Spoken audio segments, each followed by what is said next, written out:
So, wunderbar. So sieht das jetzt aus. Muss noch ein bisschen warten, bis es abgekühlt ist. Mann, das ist nämlich jetzt ganz einfach. Ich habe hier ein Edding.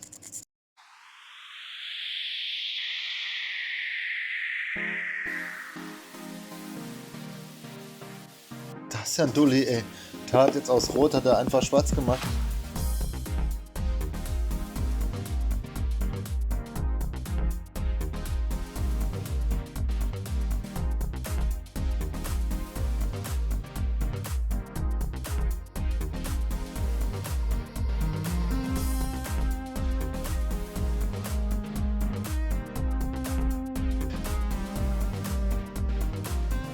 Ja, geil.